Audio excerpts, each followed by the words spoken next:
কত রঙ্গ দেখবো বল, মা তোর কত রঙ্গ দেখবো বল।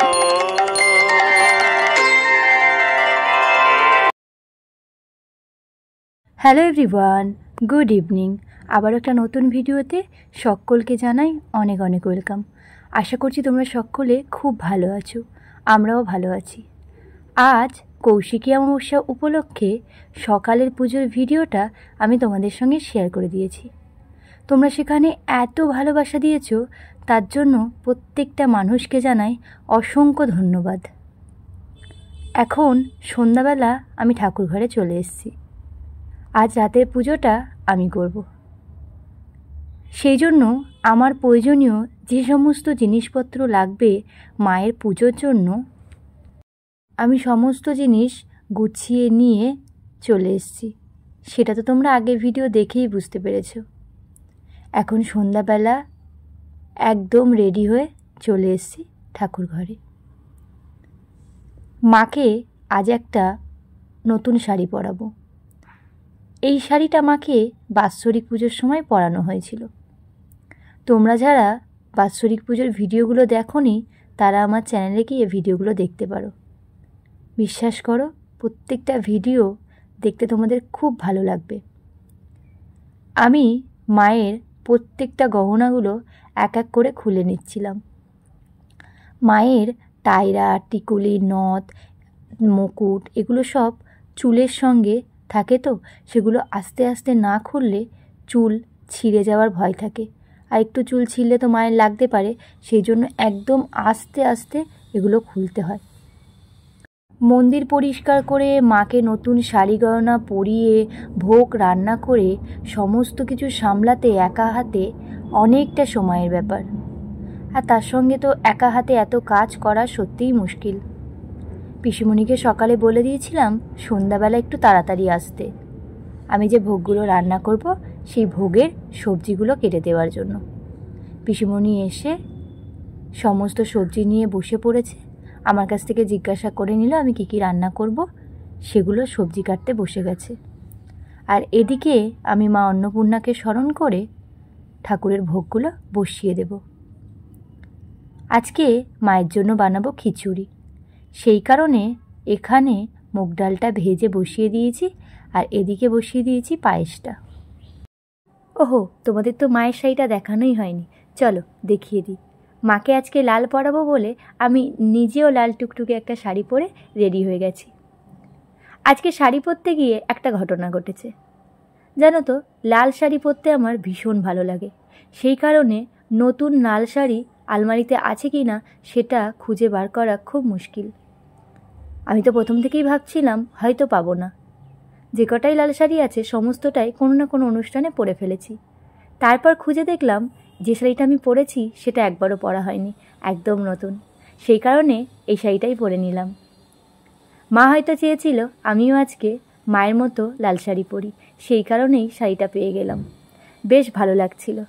তারপর মায়ের শাড়িটা দেখো, এখানে পাটটা খুলে মাকে যেভাবে পরাই একদম কুচি কুচি দিয়ে নিয়ে শাড়িটাকে সুন্দরভাবে গুছিয়ে মাকে পরিয়ে দিলাম।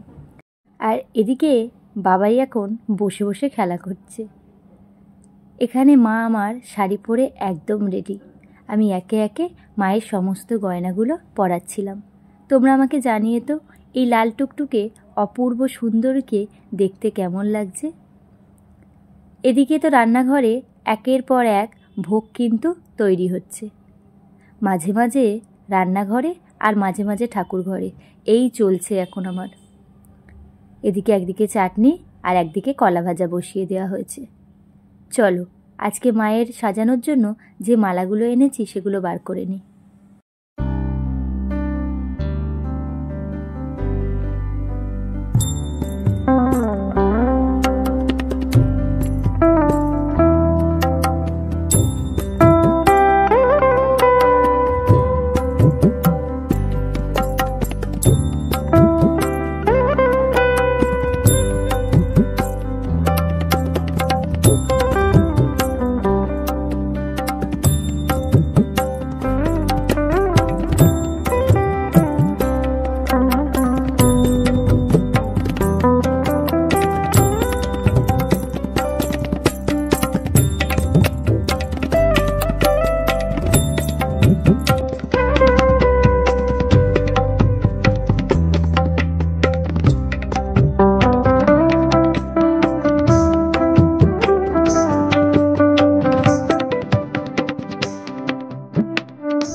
আমার ইচ্ছে ছিল সন্ধ্যাবেলা মাকে সাজিয়ে গুছিয়ে ফল মিষ্টি ডাবের জল এগুলো ভোগ দিয়ে সন্ধ্যা আরতি করার। সেই সমস্ত কিছু কমপ্লিট হয়েছে বেশ অনেকটা আগে। এখন একটু রাত হলো, এখন মাকে ভোগ নিবেদন করব। সেই জন্য আমার সমস্ত ভোগ রেডিও হয়ে গেছে। এখন আমি ভোগের থালা রেডি করছি। চলো তোমাদেরকে দেখাই আজকে আমি ভোগে মায়ের জন্য কী কী বানালাম। প্রথমত খিচুড়ি বানিয়েছি, কারণ সাদা ভাত তো মাকে দেওয়াই হয়। আর পোলাও থেকে আমি ভাবলাম খিচুড়িটা মায়ের জন্য আজকে বানাবো। সেই জন্য মায়ের আজকে ভোগে খিচুড়ি দিয়েছিলাম। খিচুড়ি সঙ্গে বেশ অনেক রকমের ভাজা, কলা ভাজা, ভেন্ডি ভাজা, আলু, কুমড়ো, পটল, বেগুন, বরবটি এই সমস্ত কিছু ভাজা দেওয়া হয়েছিল। আর 5 রকম শাক একসঙ্গে ভাজা। তার সঙ্গে ছিল চাটনি, পাঁপড়, পায়েস, রসগোল্লা আর দই। আর হ্যাঁ, অন্নভোগে যেটা দিতে হয় মাকে সেটা হলো একটা পান। এই সমস্ত কিছু দিয়ে মায়ের ভোগের থালাটা রেডি করেছিলাম। ভোগের থালা রেডি করার সময় সব সময় একটা থালা পুরো ভর্তি করে এইভাবে সাজিয়ে দিলেই মনে হয় প্রত্যেকটা ভোগ এইভাবে সাজিয়ে গুছিয়ে দিলে মন থেকে একটা শান্তি পাওয়া যায়।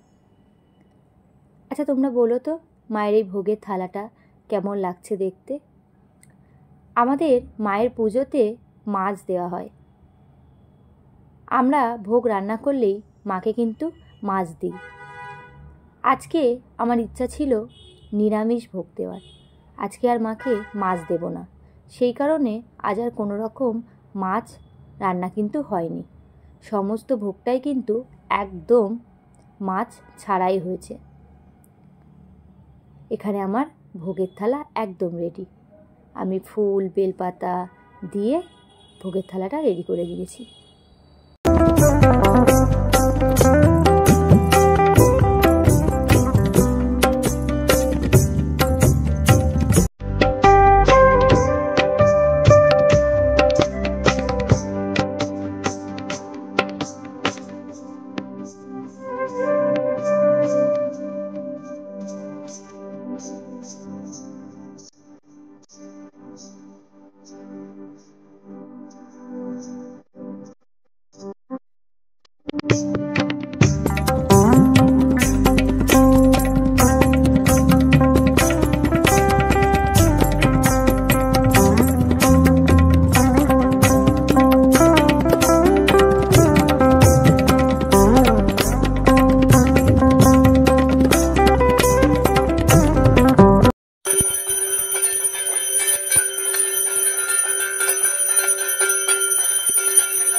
মন ভরে করলাম মায়ের পুজো। মাকে ভোগ নিবেদন করা, ভোগ আরতি, জপ, সঙ্গে মায়ের গল্প, সমস্ত কিছু।